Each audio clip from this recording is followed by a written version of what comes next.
Yun po, ikaapat na segment ng ating pag-aaral ng church history. Pabalikan po na yung first session ay tungkol po doon sa early church. And then yung second session ay tungkol naman doon sa medieval, no? Medieval time.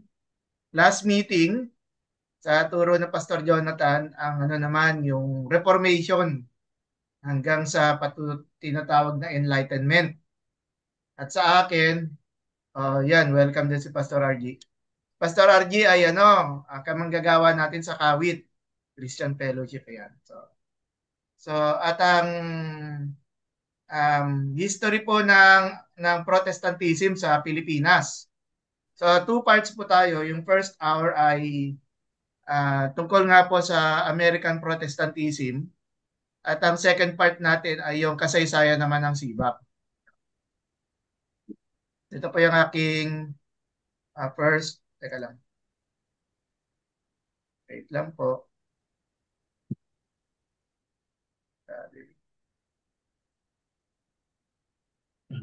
Yan. So ang background ng lesson na ito, ayan, dito rin si Brother Carl. Thank you, no? Ito pong ano, History of American Protestantism. Naituro ko na po ito noon sa PTS, no? Sa Presbyterian Theological Seminary. Sana po maliwanag yung screen, no? At yun, May 2025. Ang babalikan natin, nagkaroon po ng Spanish-American War, April 21, 1898. At nagkaroon po ng digmaan between US at saka Spain.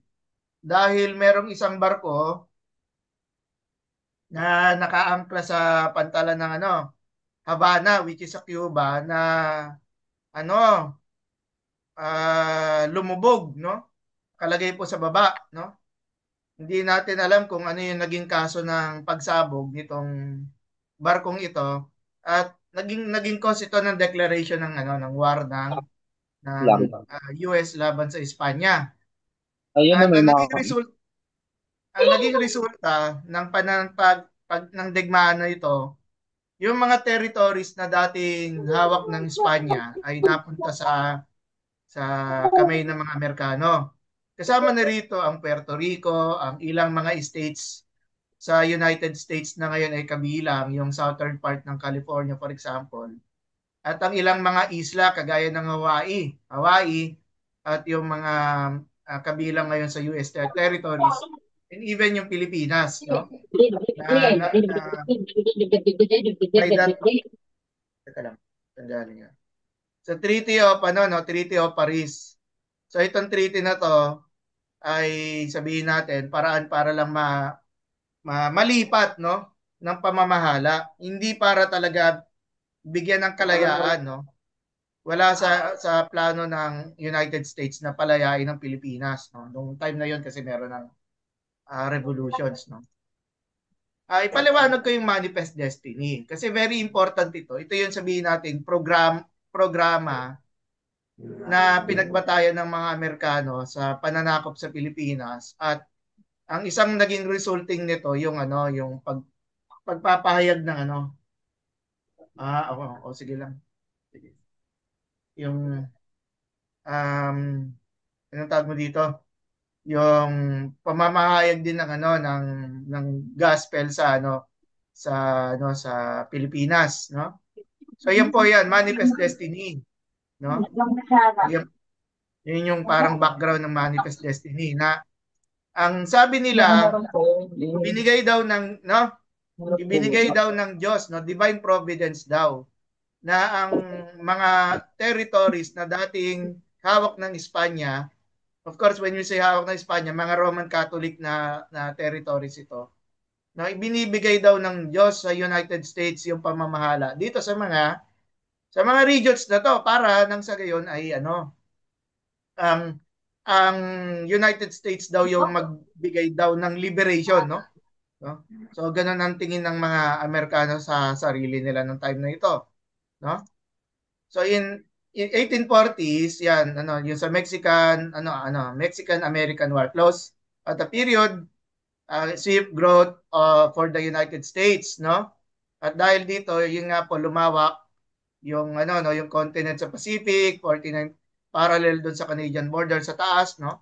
At maging doon sa Rio Grande doon sa south. At ang of course, if you are willing to expand it, yung teritoryo ng Panama naging later on na nagkaroon ng Panama Canal, no? So Americans dubbed this freshly found endeavor, yung Manifest Destiny, teka lang, ay ano, ay sabi nila na yung ibinigay ng Diyos na no sa pamamahala ng United States. Yun yung claim nila, no? Yun yung claim ng mga Amerikano na ito raw ay gawa ng Diyos. Kaya may pagka-spiritual yung dating, no? Yung ano. Kaya parang bang ipagpalagay natin yung ganitong term, ah kukunin kasi hindi sakop, no, kasi parang pinasa lang ng Espanya sa United States. Kukunin ng mga Amerikano ang pamamahala ng Pilipinas at iba pang mga nason dahil ito ay binigay ng Diyos. Yun yung sabihin natin, propaganda ng Manifest Destiny, no? Kahit si William McKinley, sabi niya, ay inargue niya sa US Congress na hindi daw dapat iwanan ng mga Amerikano ang Pilipinas dahil wala raw kakayanan pa ang mga Pilipinas na pamahalaan ng sarili nila, no? So makikita natin pwedeng ito ay meron silang scientific basis dito or pwede rin itong excuse lang kasi gusto nilang ipagpatuloy yung free trade using yung raw materials galing sa Pilipinas, no? At yung magpagkakaroon din ng mga baseng militar. Now, merong mga missionary initiatives, no? Pagkatapos nito, about 2 weeks after the Battle of Manila Bay, no? Si Reverend George Frederick Pentecost, no? Ay nagtungo siya sa Presbyterian General Assembly. At ang sabi niya, ito yung ano yung quote sa baba. We cannot ignore the fact that God has given into our hands, that is into the hands of American Christians, the Philippine Islands. And there opened a wide door and effectual to their populations and has, by the very guns of our battleships, summoned us to go and possess the land. No? Quoted in Brown, 1903, yung material ni Brown. Na ano rin, cited din ni Arthur Tugi. So, makita natin yung sinasabi dito ni George Pentecost na may kinalaman sa Protestantism ay tumutugma doon sa Manifest Destiny. Okay? Tumutugma doon sa Manifest Destiny. May pagkasabihin nga lang natin spiritual yung dating at medyo parang naka encapsulate siya na very very noble yung ano no. At ito si George Pentecost ay nagtungo sa yung tungkol po sa kanyang material Protestantism in the Philippines, published 1908. Nangaral siya, render therefore unto Caesar the things which are Caesar's, and to God the things which are God's. The founders of our government were profoundly convinced that religion must be upheld by the benefit of the state, and it was the basis for the morality of the citizen. Yung padala ni Governor Howard Taft, no? Na sulat papunta dun sa Pope sa noong time na yon, yung Roman Catholic Pope. So makita natin kung paano pati yung verse na ito ay ginagamit ng Amerikano para to sabihin natin to substantiate no yung kanilang desire para yung multiple reasons no kung bakit nila sasakupin ang Pilipinas no and other territories including ang Puerto Rico no kasi right now ang Puerto Rico titingnan nyo sa mapa ay still under ng patronage ng United States no US territory pa rin siya as considered. So Protestantism kasi kanina ko pa binabanggit yung word na Protestant no. Ano bang Protestant? Ano bang tinutukoy ng Protestantism na ito? So ito po yung mga ano niya no, yung mga important points. One, the Bible is divine origin and authority. Two, concerning Jesus Christ and His sacrifice. Ang tinutukoy po dito yung lordship at saka divinity niya at saka co-equality niya with the Father and the Son. And then concerning the terms of salvation, that is true faith, no? So yung ano nila, hindi in response dun sa Roman Catholic na approach which is yung sacraments. And then of course in relation to the sins of believers which is yung need ng confession at saka ng ng forgiveness of sins. Siguro pasok din dito yung mga reformed doctrines kagaya ng justification, sanctification and glorification. 1898, the Executive Council of the Presbyterian Missionary Society recommended the Christian people of America should immediately and prayerfully consider the duty of entering the door which God in His providence is thus opening. This appears to be the feeling of the Presbyterian Church. No? However, it is only fair to presume that this sentiment is not peculiar to Presbyterian. Pati ang ibang mga missionary boards ay nagpaplano rin na pumunta ng Pilipinas. To this end, we recommend that the Executive Council be directed. So, nag-usap-usap yung mga interested Protestant groups within the United States na sila ay magplano ng pumunta ng sabihin natin ng collective effort, no? Nandiyan yung yung Baptist Missionary Union, yung Missionary Society of Methodist, Episcopal Church, tapos yung Protestant Episcopal Church, Board Foreign Missions ng Reformed Church of America, no? At ayun, at pinadala sa UE, sa Pilipinas, sa Puerto Rico at saka sa Cuba. Kaya ito, the projected meeting, yung boards, meron po in July 13, no, the agreements reached, no? At ang tinawag sa kanila the Evangelical Union, no? Mga grupo to, Methodista, Presbyterian, United Brethren, Baptist, Congregationalist, at saka yung Kamakop, Christianarian Missionary Alliance, at saka yung Disciples, yung what is now known as UCCP, UCCP Disciples, United Christian Churches of the Philippines, no? At ang mga Episcopalians, refusing to compete, decided to concentrate their national sa Manila lang. Ito yung mga unang kaganapan, mga sabihin natin, unang activities na ginawa ng mga protestante. Nagkaroon po ng first service, no? Itong YMCA, no? Sa yung Secretary Glutz and Jackson sa noong 1898, which means nakakapasok na yung no Americans, no, yung sabihin natin yung ceasefires, no. The first agent of the British and Foreign Bible Society who was allowed to enter the Philippines with a supply of Bibles was Mr. Charles Randall, no. Dumating siya noong September 6, 1898. At siya ngayon ay naging responsible sa pagpunta sa Pangasinan to distribute gospel portions, no. Ito naman si Bishop James Toborn, missionary bishop for the Methodist Church, visited Manila in March 1899 at nag-hold siya ng evangelistic meeting sa Teatro Pilipino, no? And then si Reverend James Rogers ay nag-hold ng first service at yung kanyang pangangaral ay sa wikang Espanyol, no? The first Filipinos were baptized by itong si Reverend Rogers noong October 22, 1899.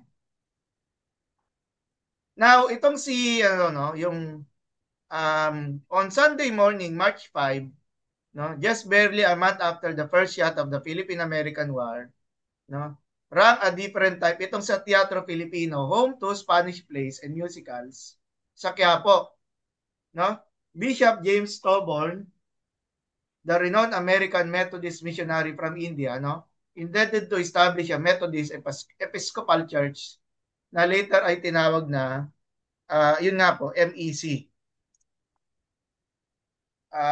1901, no, tapos na tayo doon sa sa late 19th century. Yung Evangelical Union, ito po yung grupo ng mga American missionaries na nagkaisa na humayo sa Pilipinas, na ituring yung Pilipinas bilang mission field, no? To coordinate activities among the Protestant denominations, no? Ang kahulugan po ng committee, no? Ayon sa Oxford Dictionary, courteous or polite behavior, especially in public life, showing mutual respect. It can also describe a state of harmony or mutual civility. At ang tinutukoy dito, yung paraan ng pagayo. Na pag kunyari, hinati nila yung mapa ng Pilipinas, yung isang region pupunta lang sa mga Baptist, yung isang region pupunta sa Methodista, yung isang region pupunta sa Assemblies of God, isang region pupunta sa Kamakop, no? Ayan. Siguro pwede ko nang skip to, no? Confronted, yung ano, no? So, ganito po yung itsura ng committee, no?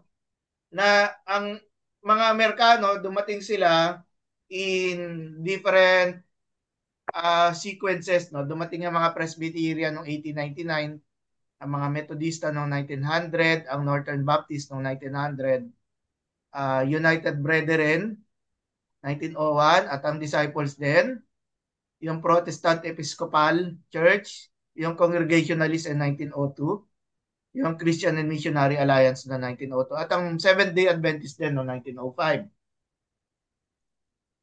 So the early missionaries met in fresh, vigorous, and optimistic atmosphere in Manila. So sila ay nag-uusap-usap, no? Itong missionary groups na to, na galing sa US, na tinatawag na Evangelical Union, sila ay nag-uusap-usap, no? They chose to be called Iglesia Evangelica, no? Tapos ito, including a later adjustment, the areas allocated to the different societies. Ang mga Methodista sa most of lowland Luzon, kasama na po ang Cavite, no? Ang kaya po yung ano, no, marami tayong mga Methodist churches sa Cavite. Hindi ko na i-mention yung groups na to, no. And then yung mga Presbyterian, nagpunta sila sa Bicol at Southern Tagalog area rin. Pag sinabing Presbyterian, American Presby po ito, no? Kasi to distinguish doon sa later na grupo, yung South Korean Presbyterians, no? Kaya magkaiba po yung American Presby. And then yung United Brethren, nagpunta sila sa norte, yung Mountain Province, sa La Union. Ang mga disciples, nagpunta sila sa Ilocos, Abra. Tapos ang mga Baptist, no, ay nagtungo sila sa Western Visayas, no? Mamaya pag-uusapan natin 'yon. Yung Congregationalist ay sa Mindanao, except do sa western end, ibig sabihin sa Central, siguro sa ano to, sa ang tawag mo dito, sa Misamis siguro ito, no? Or doon sa portions ng Cagayan de Oro o Bukidnon, no? Guess ko lang 'yon. Ang Kamakop, ang Zamboanga, ang ano kasi may very strong ang presence ng Kamakop sa ano, no? Sa Western Mindanao at maging sa Sulu. Tapos the City of Manila, nagkasundo itong mga American Protestants na to na ito ay dapat maging open sa lahat ng protestante. Kaya po parang uh, pasensya na po kayo sa aking reconstruction ng mapa, no? Sana po tama. Sana tama ang aking presentation dito. Yung Church of Christ at Norte, ang magiging United Brethren, ang mga Methodista po at Presbyterian sa bandang sentro, yung Convention of Philippine Baptist Churches sa Visayas, ang Congregationalist at ang Christian Missionary Alliance. So marami pa akong hindi na ilagay dito sa ano na to, sa mapping na ito, no. Ito po yung pinakaunang uh, Protestant Church. Ang pangalan niya ay the Central Methodist Episcopal Church, no, noong 1899, no. March 5, 1899. Ito na po siya ngayon. Kung na ano papansin niyo, ito yung nasa Calao, no, kaharap ng Luneta Park, no. The Central United Methodist Church is the first Protestant church in the Philippines. The first chapel was completed on December 23, 1901. It was replaced by a stone kasi dating kahoy, naging bato, and then the church was destroyed during the Second World War, pero ito ay patuloy na ni-rehabilitate, no? So ito ay medyo ano pa to, two years ago, so which means 126th year. No, yung anniversary na to, i-check nyo na lang po ito sa Google for your own personal research. Ang first Protestant churches, in addition to the yung Methodist Church na nakita po natin kanina, no, ay meron din yung yung John Knox, no, na pag na pag pumupunta ako ng Santa Cruz, no, nakikita ko itong church na to, John Knox, no, na Knox United Methodist Church na siya ngayon, no. Ito po yung pangalawang simbahan na binuo po ng 5 Filipino Freemason, no. At si Prouts at si Chaplain Stool open a Spanish service. Kaya po ito ay later naging Knox Memorial or Knox United Methodist Church. Um, kung naalala nyo po yung Gumbursa, no? Si Gomez Burgos at saka si Zamora, si Father Zamora po ay may pamangkin na nagpapare. Okay? Ang pangalan niya po ay si Nicolas Zamora E. Villegas. Ayan. So, of course, very, very brutal, no? Yung pagkamatay ng, no? Ng kanyang uncle, no? Itong si Nicolas Zamora, siya po ay nakipagsabihin natin coordinate with si yung Toborn yung kanina no nakita natin. At siya ay the first Filipino to be ordained no into the Methodist ministry, no. Ano pala siya, great grandnephew pala siya no. Medyo isa pa palang level ng no. He later founded itong si Nicolas Zamora, siya ang naging founder ng Yemilip o ang tinatawag nating Iglesia Metodista en Las Islas Pilipinas, no? At ito po yung katedral ng Yemilip sa Tondo, no? Noong Friday, nandun ako sa Blumentritt, no? Gusto ko talagang dumalaw dito, pero dahil meron akong ministry nung gabi, kaya siguro sa ibang araw na lang, no? Hindi pinalad, no? So ito po, 1928, no? Yung mga matatandang simbahan. At ito po yung church na sabihin natin no, yung Filipino leadership. Maalala rin natin yung Thomasites, no? On July 23, 1901, the US Transport Chief Thomas set sail from San Francisco Bay for the Philippines. On its previous voyages, a local newspaper noted the USS Thomas had left the bay laden with warriors and grim armaments, but now it carried a peaceful army of gentle pedagogues, whose only ammunition would be school books, pencils, paper, and chalk. The 526 teachers aboard the Thomas included 346 men and 180 women hailing from 43 different states and 193 colleges, universities, and normal schools. So, kung gusto niyo po magkaroon pa ng further na research tungkol sa Thomasites, no, ay meron po naman tayong mga makikitang mga material available in the net. Yung basis ko dito yung kay Jonathan Zimmerman, ano? Na familiar sa atin yung Zimmerman, pero ibang Zimmerman naman ito. Innocents Abroad, no? American Teachers in the American Century, no? Published ng Harvard. Ito po yung itsura ng ng US Army Transport Thomas, no? Ano talaga siya, no? Tawag mo dito. Design talaga siya ng pag-transport ng mga no, American soldier. At ito nga po, no, hanggang 1929 siya ay nag-serve sa US service. So ilang mga no, mga larawan. Chine-check ko lang yung aking time kasi inuurasan ko yung sarili ko na ano. Yan. Thomasites with their students nung Benguet, no. Mapalad tayo, meron pa tayong mga nakikitang mga ganitong material, no? No? So again, no, yung sa Benguet, no? At ito yung again mga ilan ding mga pictures na kung saan nag-aaral no ng alpabeto, ng English language no ang mga na katutubo no both ito mga portraits na ito rito. Sorry, landscape nga pala tawag dyan. At dito, no, in memoriam, no, basahin ko rin po, dedicated to the memory of the American school teachers whose mortal remains lie beneath the hallowed ground known as the American Little Teacher's Plot. No? And those others rest in unknown and unmarked graves, a token of the Filipino people's esteem of their dedication and self-sacrifice. No? The first group of American teachers, numbering about 46, arrived in the Philippines on board the SS Sheridan on July 1901. Okay. At meron pa no, yung mga sabihin natin, mga additional contributions ng ano no, nung sa Silliman University for example.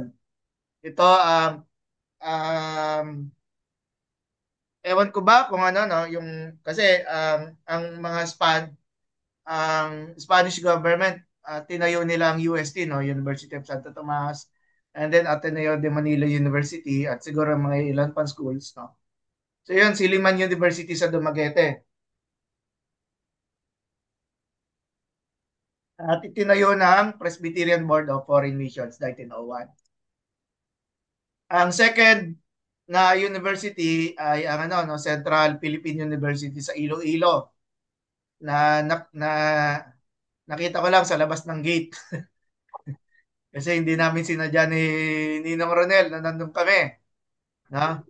At yan napakagana. Ngayon po ay 118 years na itong Central Philippine University sa no, no sa Iloilo, no, sa lugar ng Haro, no? At tingnan natin na ano yung mga epekto ng American Protestantism sa pagsamba no ng mga Pilipino, no? So pwede nating masabi sa una yung ano no yung awit kung paano na impluwensyahan ng mga Amerikano ang ating awit.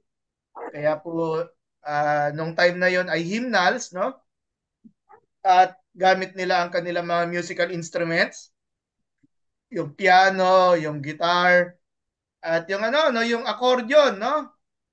Na si ano no, Nanay Eli Ramos ay ano pa no, ay tama tama ba yung term nun, yung accordion? Kaya parang accordion na yata. Yung ano no, yung hinihipan ng hangin na tumutunog siya na ano. And then of course yung dance, yung effect ng elements ng dance sa Filipino worship, di ba? Pero practically naman kung ano yung uh, ang tawag mo dito, yung sayaw no na meron sa United States no, yung madali dating na-adapt no. And of course symbols no. Symbols of indigenous worship and then offering and sacrifice. Mga natutunan natin and even yung mga rituals and activities no. Bagamat maraming, ayoko sabihin marami, meron tayong mga lokal na ritual na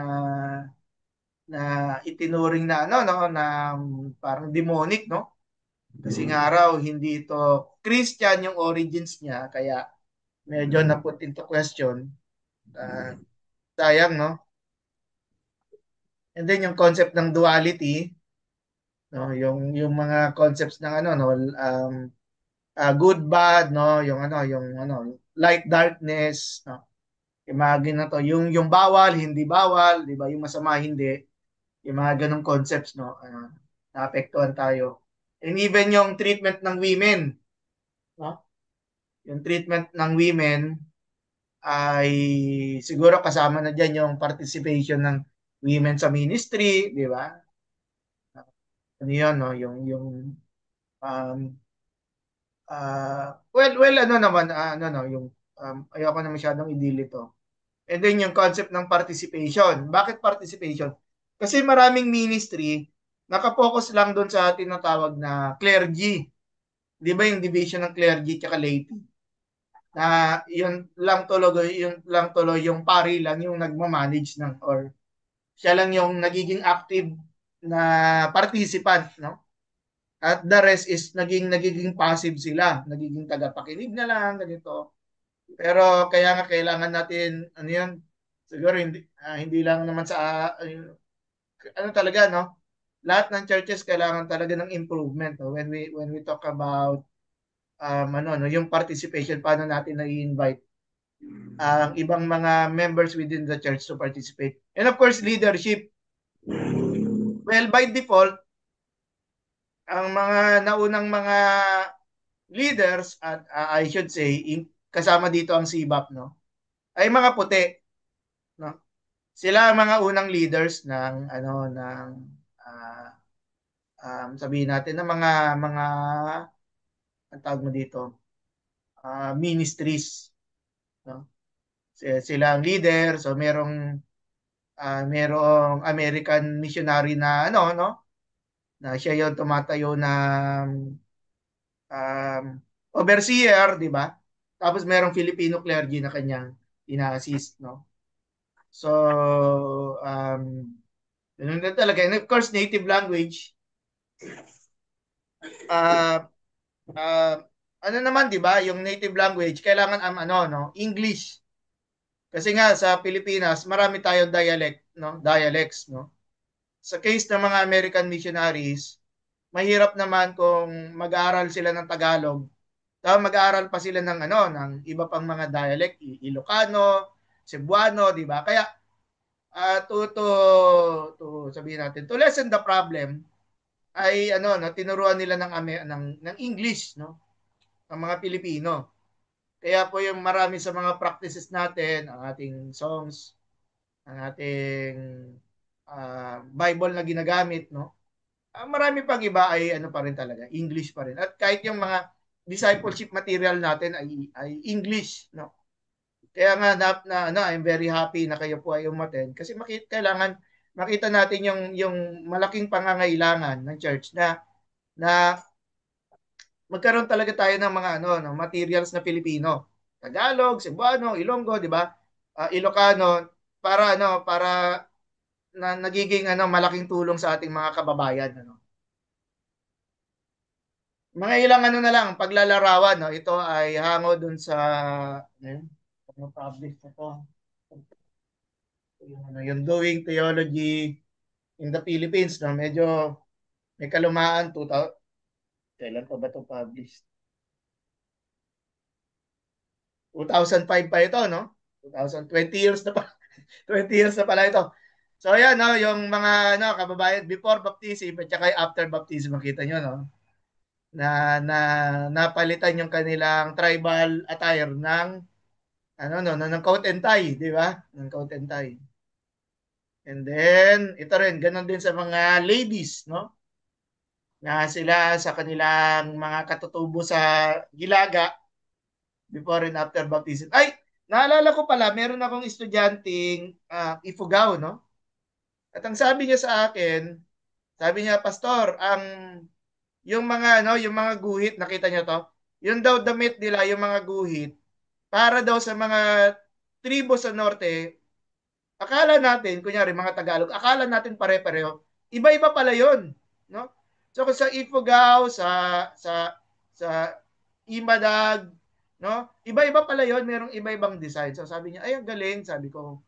So ano, no, mga bagay na hindi pa natin alam tungkol sa kultura at saka pananamit ng ano no, ng mga katutubo dun sa ating sa hilagang bahagi ng Pilipinas. No?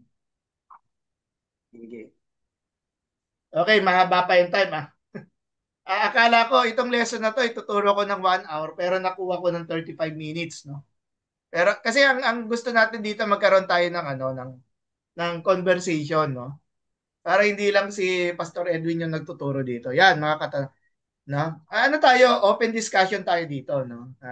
Ano-ano ang mga magagandang naidulot ng protestantismo ng mga Amerikano sa Pilipinas no. At pag medyo nilimit ko yung conversation kasi merong European Protestantism, meron ding South Korean Protestantism, no? So medyo focus lang tayo doon sa ano sa American side. And then kung merong mga magagandang naidulot, ano naman yung hindi maganda? Okay? So,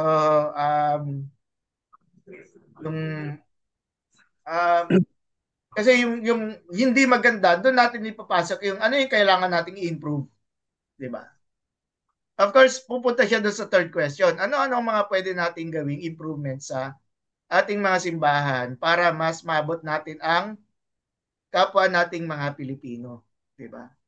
So kung nagkaroon ng nakita niyo naman, di ba, yung napaka-comprehensive yung missionary organizations na nagpunta sa Pilipinas, practically mga American, ano? Na siguro ito naman yung time na ano no ano mas makita naman natin dito yung Filipino side naman, no, yung bahagi ng pagiging Pilipino sa ating ano no, yung ating hangarin na ano naabutin yung mga kababayan din natin. And then ito po medyo ano to ang tawag mo dito um thought provoking issue. Anong masasabi mo sa issue na may utang na loob tayo sa mga Amerikano kaya tayo naging mga Kristiyanong Protestante, no? Nung una ko tong naituro doon sa PTS, yung tungkol naman sa ano sa Spanish Catholicism, no? Na tayo raw yung nag-iisang Kristiyanong bansa sa Timog Silangang Asya. Sige po, open tayo sa mga reaction. Tapos kung meron din kayong tanong, you are also free to ask questions. No? Sige po. Yan. Sige, Kuya Jan.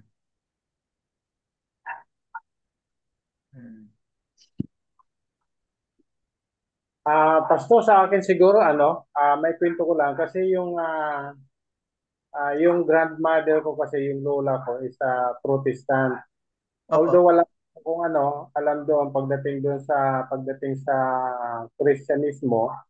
So para sa akin ay mayroong kunting mayroong kunting impact sa akin kasi nakita ko sa kanila yung pagiging devoted sa kanilang religion na Protestant.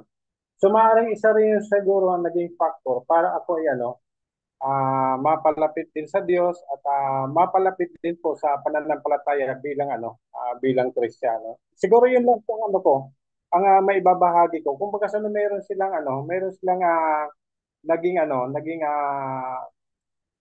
parang nagbigay sila sa akin ng ambag. Kasi ang kinamulatan ko kasi is Catholic yung parents ko, yung father ko is Catholic, although yung mother ko is Protestant kasi nga yung lola ko is Protestant. Pero nakita ko sa mga grandmother ko yung kanilang uri ng pamumuhay na sabihin na lang natin kakaiba kumpara doon sa sa pagiging Catholic. Although ayoko naman kasi magkumpara pero yun lang siguro ang nakapagbigay sa akin ng factor. Hmm. Well, Yes. doon naman po siguro pagdating doon sa sinasabi natin na mayroon tayong utang na loob doon sa mga Amerikano para tayo ay maging Kristiyanong Protestant. Sa aking pananaw, maaari siguro sa ilang bahagi ay meron din siguro kasi parang sila din po kasi yung nagdala sa atin din yung na nagdala rito sa atin ng katuruan about Kristyanismo. Maliban doon sa mga kaparian na nagdala naman po ng Kristyanismo bilang mga Katoliko. So para sa akin, meron din konti, pero hindi natin kumbaga tinatanaw yan ng buong po ng utang na loob. Kasi ang pananampalataya naman po ay manggagaling din po sa atin, sa tao. Yes. Okay, good. Salamat sa open air, no? Thank you. Thank you, Kuya Jan. Lahat po ay pwedeng ano, mag-contribute. Kung, kung gusto nyo rin pong bawasan, pwede rin. Di ba? Ayan ang Pastor John yata ano, meron gusto i-share sa atin. Sige po. Opo, magandang gabi po. Opo. Uh, Doon po sa unang tanong, anong magandang naidulot ng Protestantismo ng mga Amerikano sa Pilipinas? Pastor, sa akin pong palagay, kasi po ang Pilipino ay, ang origin natin animismo eh. Ano po, yung ating mga ninuno ay sumasamba sa mga espiritu. Yun po. So wala pong pagkaalam doon sa salita ng Diyos sa Biblia. Kaya ang maganda pong naidulot ng Protestantismo ay na-open po ang Pilipino sa Biblia sa salita ng Diyos. Yun po yung nakita ko. At maganda nga po dahil yung doktrina, yung basic doctrine po, yung kaligtasan, yung pagka-Diyos ng Panginoong Hesus ay nadala po nila sa atin. Kumbaga po mula sa pagiging animismo, sumasamba sa mga espiritu ay napunta po tayo sa tunay na pagkakilala sa Diyos at Panginoong Kristo. Ang akin lang po, Pastor, napansin, kasi po ako po ay merong bayaw at meron po akong hipag na missionary po ng New Tribes Mission. Sila po yung umaabot sa mga tribo na mga sa Pilipinas. Ang isa lang pong parang na-observe ko po, para sa akin lang po to hindi magandang bunga, yung kasama po sa pagdala ng protestantismo ng Amerikano, yung kanilang pamamaraan ng pagsamba, katulad yung mga programa, pananamit, yun po, yung nawala yung originality ng tribo na ma-express yung kanilang pagsamba sa paraan na kanila pong kinamulatan o magamit man lang yung kanilang practices as tribe pero i-convert sa Christianity. Ang nangyari po, yun na nga po, nagkaroon na ng mga kotentai, siguro po yung programa naging masyado na ring parang Americanized na protestantismo. Sa akin po, Pastor, yun lang po yung na-observe ko. Yes, salamat. Si Dr. Arsenio Dominguez po ay New Tribes din, no? Yun siya yung founder ng ng Philippine Missionary Institute. Nasa Panginoon na rin po. Salamat po, Pastor John. Iba pa po. Sana ang gandang sundan nung nabanggit ni Pastor John papunta doon sa third question no? Yung paano natin Pero mamaya pag-usapan natin 'yon, Iper.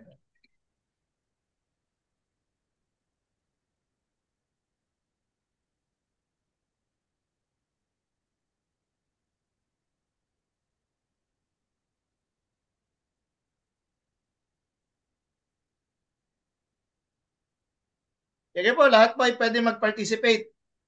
Kasi meron pa akong isang material. Thank God naman ahead of time naman ako. Tungkol naman sa sa mamaya sa history ng Baptists. Pastor Don, meron lang po akong tanong na magbibigay linaw dun sa question number 3. Yes po, yes po. Ano po? Yung pag sinabi po bang protestantismo ng Amerikano, ito tumutukoy lang po ba ito yung pong mga 18th, 19th century o pati po yung sa ngayon, yung modern Opo. na Yung sa ngayon po kasi um, parang ba kinakategorize ko na lang. Kasama po yung sa ngayon. Kasama po. Kasi ang word na evangelical as yung the Philippines is concerned. Parang nagamit na siya nung pagkatapos na lang ng gera No? Kaya po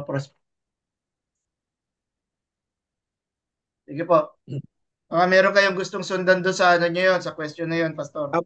Apo, Pastor, dun sa number 3 po, kung kasama po yung sa ngayon, kasi po, ako lang po ay parang nag-oobserba, Pastor, ito pong ating pagsamba, yung way ng ating worship service na para pong stage, parang stage, ano po, yung nandun sa harapan, Mm-mm. tapos parang ang congregation is spectator.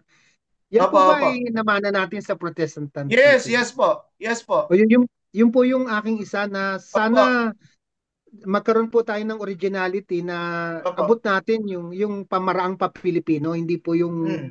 sa ganoon. Yes po. Nabanggit ko, yeah, thank you, Pastor Jun. Nabanggit ko po yun dito sa point number 8, yung participation.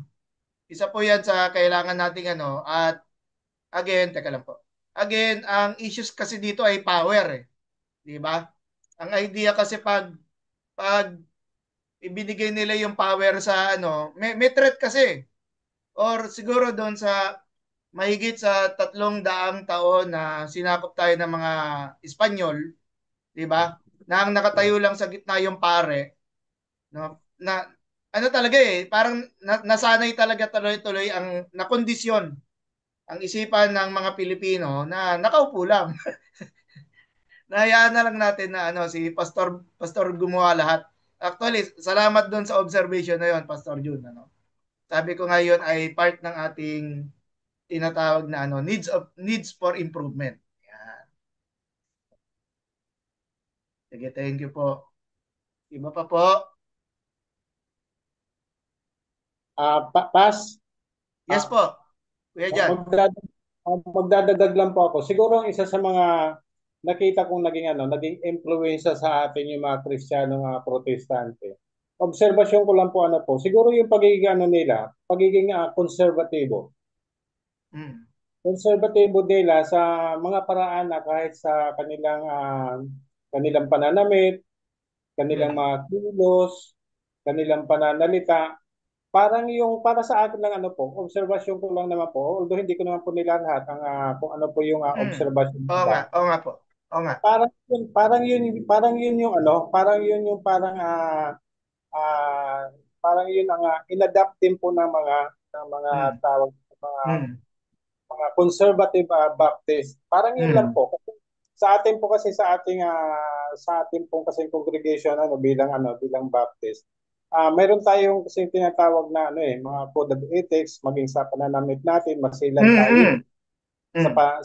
sa pananalita. Kung kasi nandoon yung dala natin yung pagkakaroon ng disiplinadong Yes po. Opo. ano. So, yun Opo. din po ang kita ko na mas konserbatibo yung gawe at katuruan ng mga Oo. Protestant na hanggang ngayon ay nakikita ko at Opo.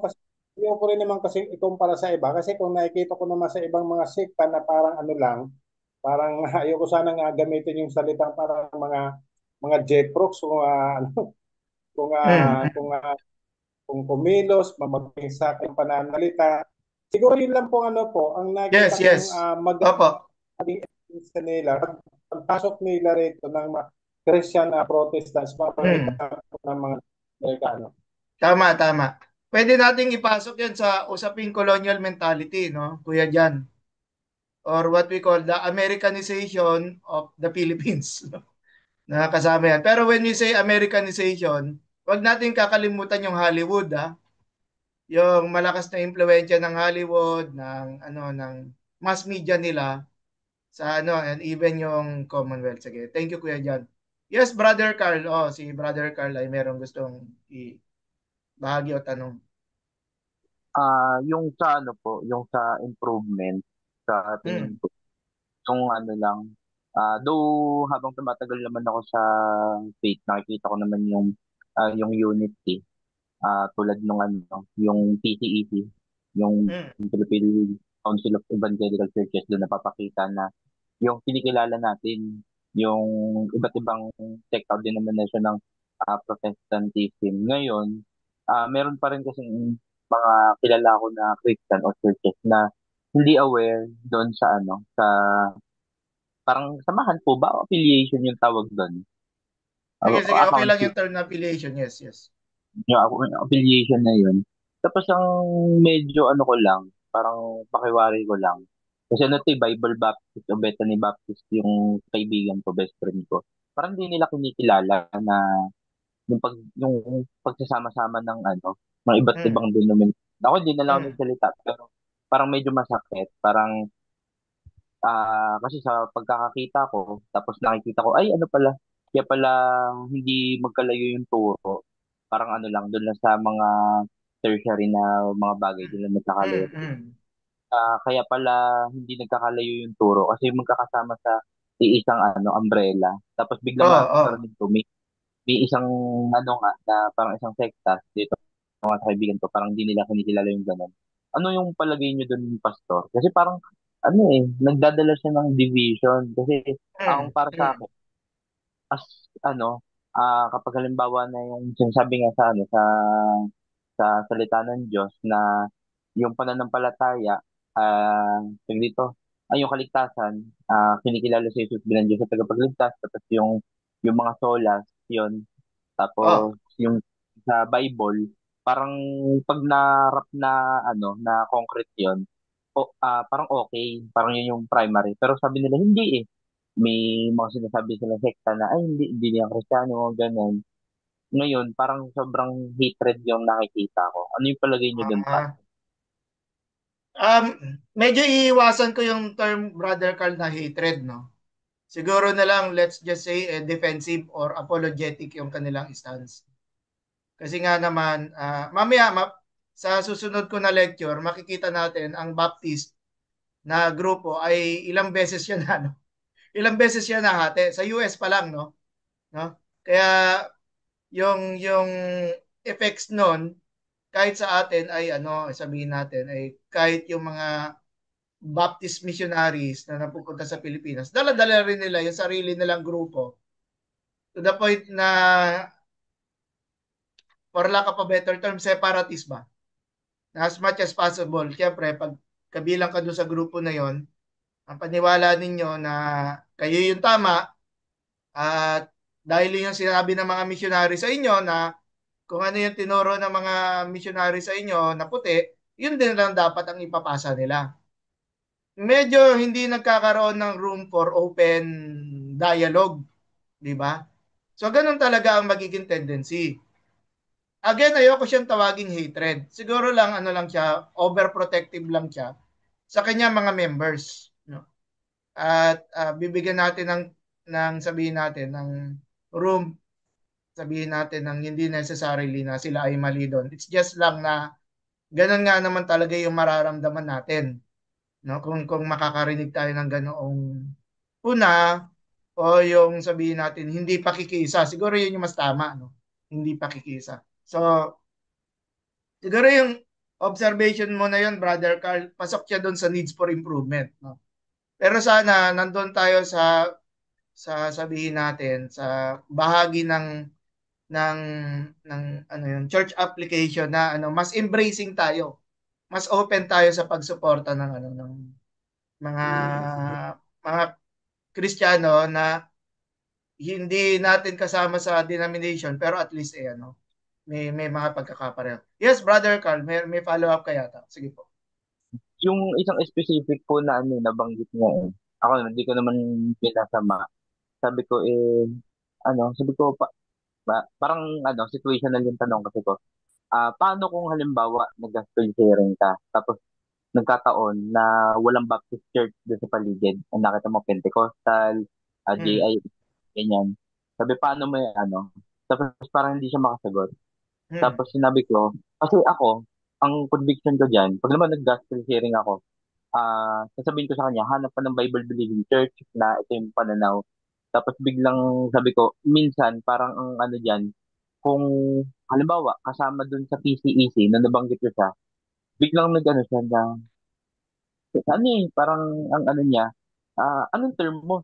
Parang anong, sabi dito, anong, parang concrete definition mo ng na evangelical, gano'n niya ako. Kasi Hmm. yung true believer, born in spirit, parang na gano'n niya ako. Yung evangelical, parang ang ano daw na term, parang sobrang, yun nga, parang ecumenical, ibig sabihin, open to all, parang na gano'n niya ako. Tapos biglang, ay parang di na ako nagsalita. Tapos medyo nag-insist na siya dun sa form of Hmm. worship, yung mga ganito, yung mga alam natin na parang non-negotiables ng mga yung KGB only, nagano na siya sa ganun. Tapos hindi na lang siya sumagot. Tapos biglang Oo, oo. binalik ko. Yun. Yun Siguro po yung tama ang sinabi. Yes, yes, yes. pare. Go. Tama ang sinabi mo na ano, yung tanong actually doon sa tanong hindi siya makasagot eh. Kaya parang binago niya yung usapan. Alam niyo meron tayong kapatiran na ano no na migrate siya sa Japan. Yung family niya ay nandoon sa Japan at dahil bibihira ang mga Christian churches sa Japan, yung pinakamalapit na masisimbahan niya, alam niyo ano pa, Unitarian pa. Na, dahil wala siyang masimbahan, doon siya pa sa Unitarian, no? Para bang ano yun, yung talagang naubusan na siya ng choices, no? Pero again, yung pong um, siguro ano na lang, no? Avoid na lang natin yung debate sa mga ganyang ano, no? Mga ganyang kaisipan kasi um, syempre ano rin give due credit sa kanila na kung ano yung naipasa sa kanila, yun talaga yung papaniwalaan nilang tama, di ba? Siguro tayo rin, kung tayo naman ang nalagay sa posisyon na tayo yung nagtuturo ng Sunday School at saka discipleship, doon sa mga tagapakinig din natin, yun din yung tatanggapin nilang tama, di ba? Kaya masasabi natin, ganun din yung nangyari para dito sa grupo na ito na nababanggit natin. Sige. Um,